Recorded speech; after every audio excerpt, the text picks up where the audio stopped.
Hello again, thanks for joining. So this is another new brand on me. I didn't know about this brand until I ended up with these two models here, which I got in a job lot with a whole bunch of other things. They're from a French company called GeGe, or maybe it's Gégé, I'm not quite sure. And I had to look up this company on the internet to find some information. So it looks like it was founded in 1934 by Germain Giraud, or Giraud, not quite sure, I'm not very good with French, and it was best remembered for basically toy dolls, particularly the French Barbie version, which was called Millie.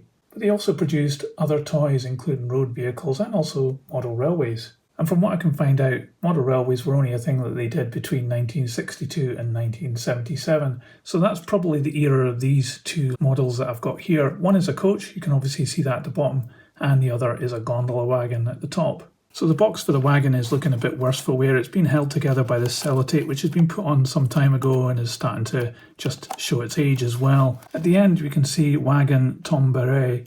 I think that's how you pronounce it, but it looks like a gondola wagon or open wagon to me, and it's reference 6412-20. The box for the coach is looking in much better condition, and here you can see the reference number is 6425 for this one. I really like the design of these boxes, they're really quite cool and retro, but let's open these up and we'll check out the model. We'll start off with this one, the coach.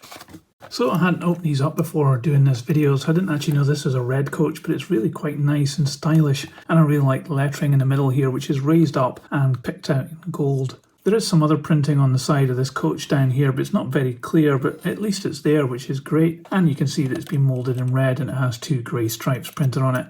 Some of that is wearing away at this corner here, and it has a grey roof painted on top, which is actually done really well. The masking on that is actually pretty good.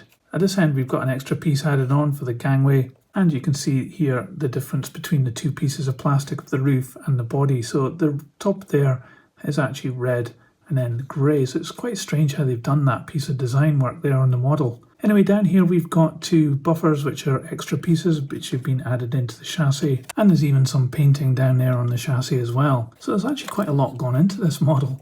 This window here does have a bit of a problem. I think it's just with age. We don't have flush fit glazing, but it is very clear, and you can see inside we've got some compartments. And if I look around this side, we've actually got some detail there of some seats inside as well, which look as though they're very well done too. Don't know if you can see that in the video, but they do actually look pretty good. All in red plastic. And here we have a frosted effect on the toilet window as well. There's some nice rivet detail around the door. Steps coming down are moulded into the main piece of plastic. And in the centre we have some grills moulded in as well. I think this is actually an extra piece that's been added in and maybe glued on there. I don't think it's part of the main piece of moulding, although it might be. I don't want to prise it off just to check. So looking underneath, we have the bogies attached with a metal screw, and yet it looks as though we've got pickup on here, so possibly this has got lights as well. The bogies are quite plain, but there is a lot of deep relief on that moulding. It could just be the design of the bogies on this particular coach. And we have the couplings at the front here hanging onto the bogie. It does actually cantilever separate to that, and they look kind of like Lima style, but a bit more squared off. The rest of the chassis has got some really nice detail. It's very deep relief on this. It's got some really nice bracing underneath here and some tank work and pipes as well. At this point you can see made in France, and here it says GeGe, and the other bogie is just exactly the same. The wheels do have pretty big flanges on them, probably indicative of the time, but they are quite dull as well, and that might actually be from age rather than design. But overall, I think this is actually a really good looking model and really quite stylish as well. I'm quite impressed, especially with the interior, and we'll give those lights a go in a minute. But let's move on and have a look at the wagon. So this is quite a chunky gondola wagon. It's quite cool actually, I quite like it. It's got two pieces here, the brown with the planking details and then a black chassis. And we have printing on the side on both the top part and the chassis. The chassis does look as though the printing's just wearing away a little bit over time, and it's not too clear either on the brown area, but you can see SNCF there, so it's not too bad overall. There is a lot of really nice detail in the brown area with lots of rivets and brackets, and the planking is very nicely represented as well, and the two sets of doors look really good as well. Inside we have no detail on the side parts, and we have little brackets in the corner there. I guess that was maybe for the moulding details. I'm not sure that's prototypical. On the bottom here we have some representation of planking, but we do also have some moulding marks in the corner, and these strange little black pieces, which I'm not quite sure what they are. Maybe it's the chassis holding the thing together, but I'm not sure why that's happened. The buffers are just integral into the chassis, And we do have some nice rivet detail, and this bracing is pretty good as well, although there is a bit of flashing on the inside of that. Underneath, pretty plain, but we do have some rivet detail, and you can see made in France and the logo there again, and this little tank there moulded into the chassis. The two bogies are attached with screws, and again they have really big flanges on these wheels and a little bit of rust going on there, but they do revolve really well. And the bogies are not too bad. I think they could be a little bit better, but there's obviously some compromises being made there. And the coupling is also cantilevered as well, and it's the same style as on the coach, and it's made of metal as well. So overall, not bad little wagon this. It's got a bit of character going for it, which is pretty good for an open wagon. Anyway, let's find out what these weigh. I'll put this on the scales first, and then we'll weigh the coach as well. So the gondola wagon weighs 79 grams, and the coach is 137 grams.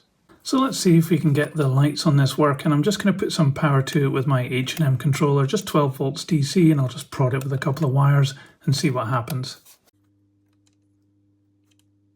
Well, what do you know, it actually works. Just one light bulb in the middle of the coach, but wow, it actually works. So these two models from the French company GeGe, I'll go with that name. I'm quite surprised with them. I didn't think they would be that good. When I looked up the company, it was saying it was a toy company. Actually, when I got these open, I was actually quite impressed, and they're definitely better quality than I expected. The gondola wagon has a lot of character to it. I think it's probably based on some kind of quite old prototype on the French railways. That character comes through in this model, and it's got a lot of nice detail. For example, good rivet detail, and the planking is good as well. It's a bit thick on the sides of the gondola, but it does look pretty good and very chunky.